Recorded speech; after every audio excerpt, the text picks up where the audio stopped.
I still don't get it. What makes you so special?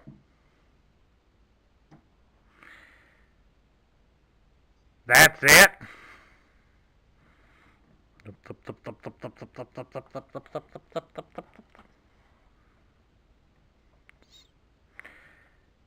Show off.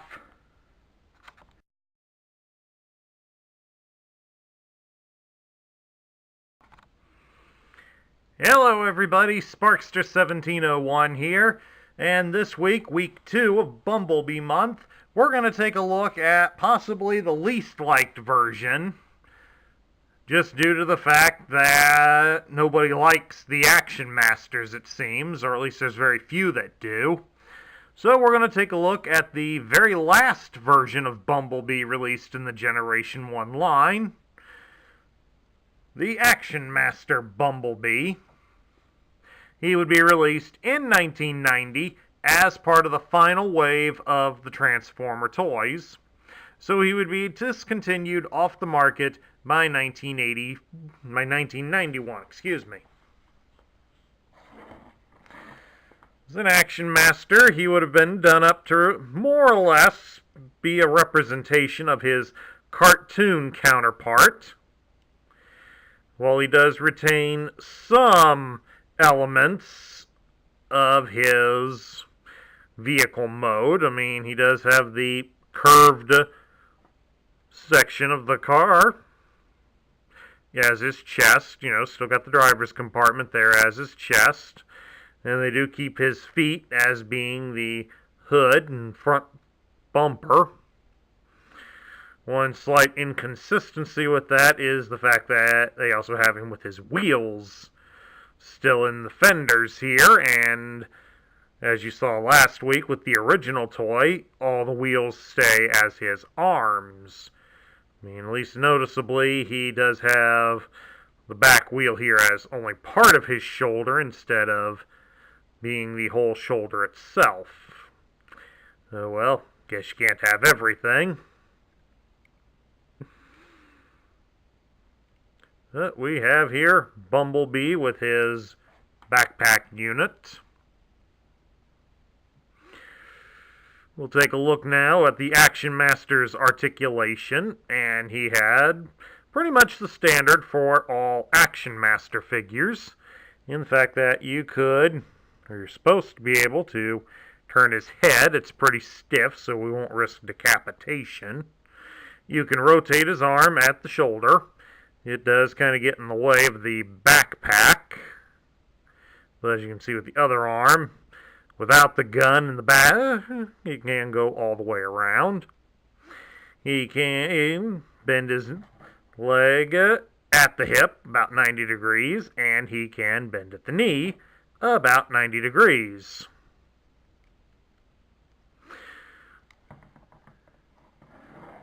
Sticking back here against the wall. As an Action Master figure, Bumblebee was one of many that came with a backpack unit, which could also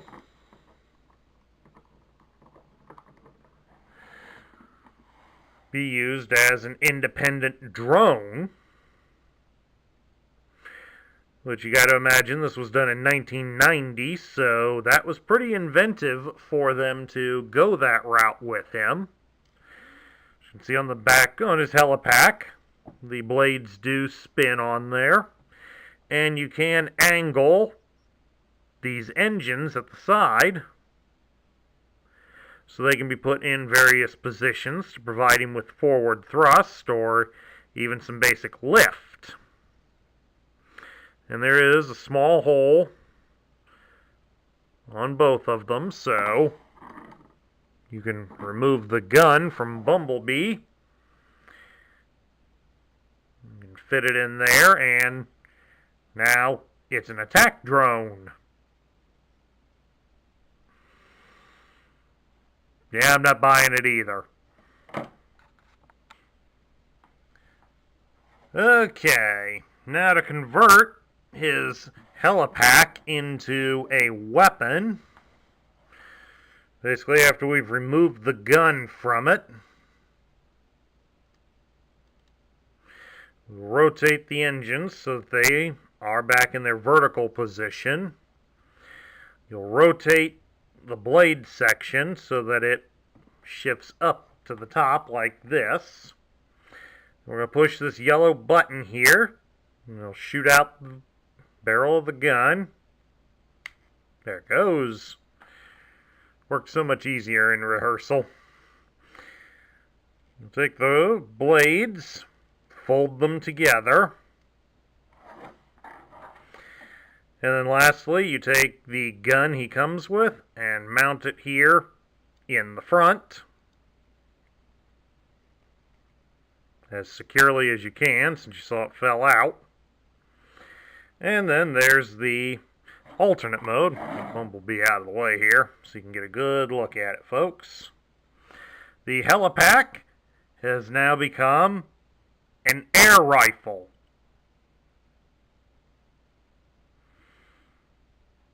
Just like with the attack drone bit, I ain't buying it either.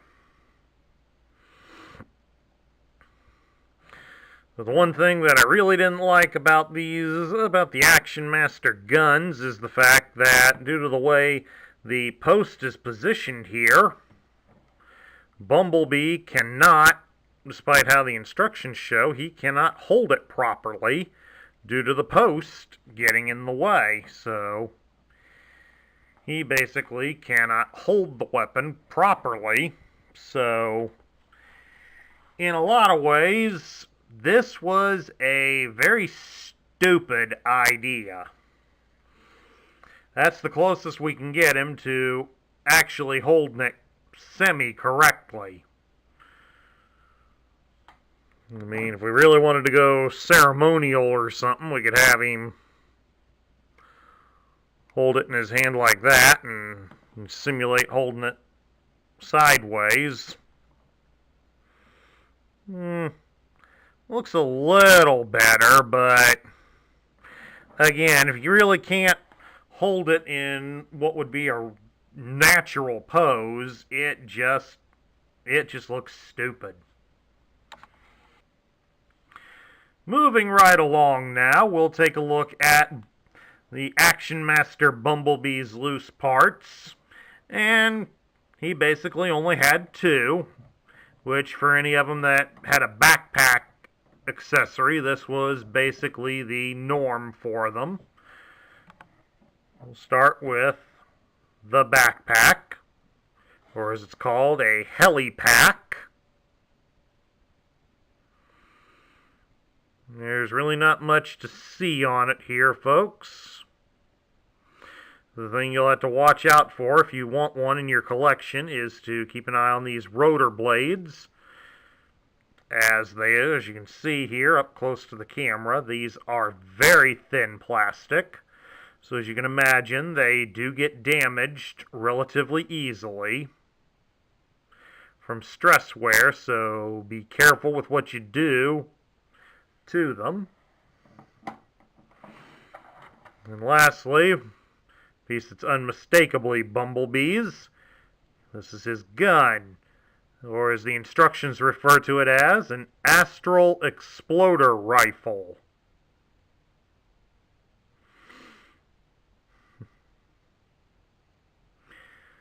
It's a pretty decently shaped gun. I mean, you got a little sight here at the end of the barrel.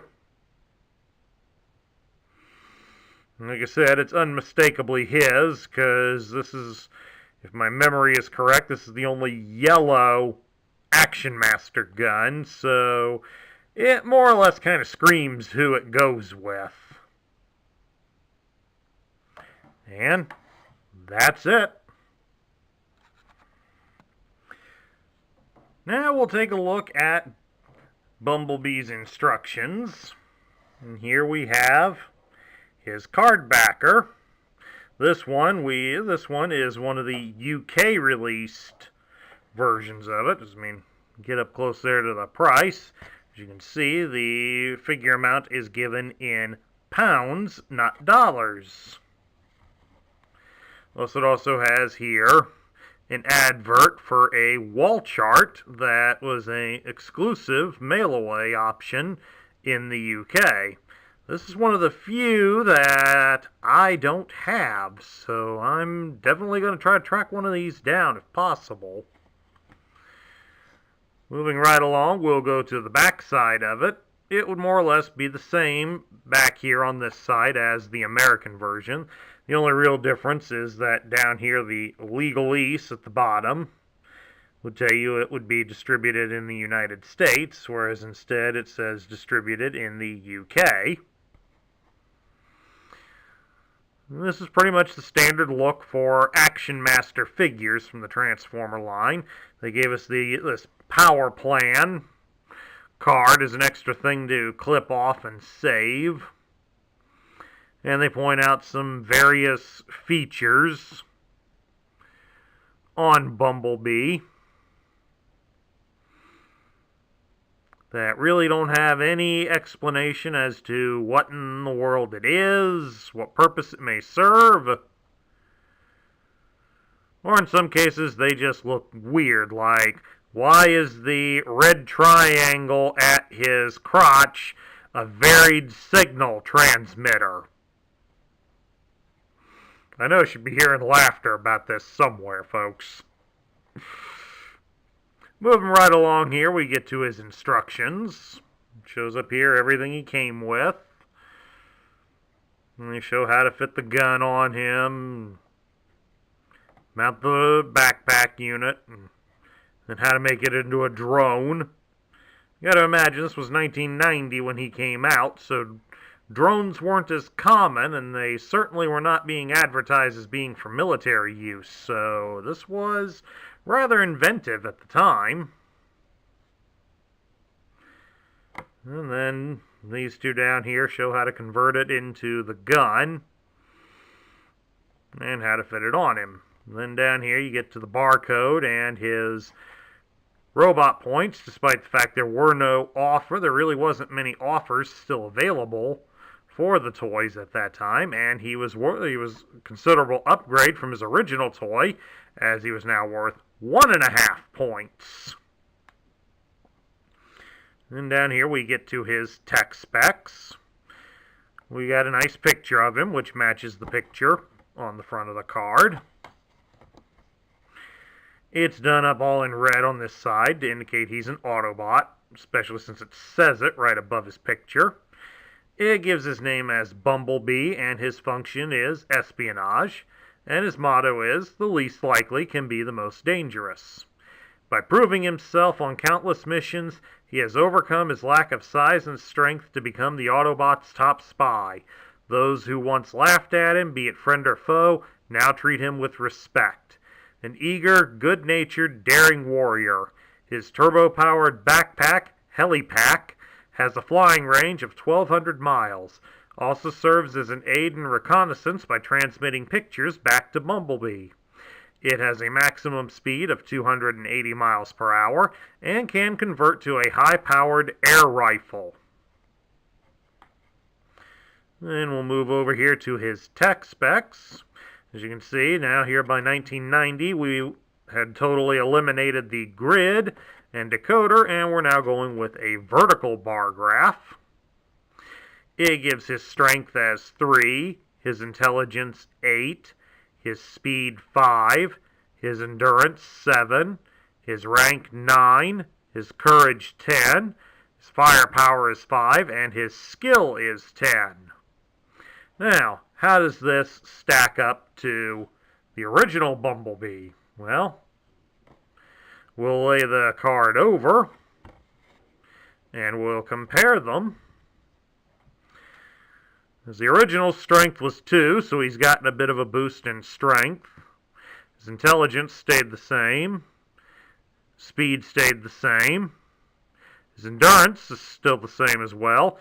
His rank went up a couple of points, so he's definitely gotten a promotion in that time. His courage stayed the same. His firepower greatly improved. And his skill has pretty much been perfected out, so a rather nice improvement to a classic figure. Now we get down to, what do I think of him? That's the tough one, folks. The way that gun unit goes on to him, that is just terrible. Now, if the barrel would extend out maybe almost about an inch, it would probably fit in his hands and be held properly, and that would look better on him. But as such, since it can't be held properly, that goes against him in every way, shape, manner, or form.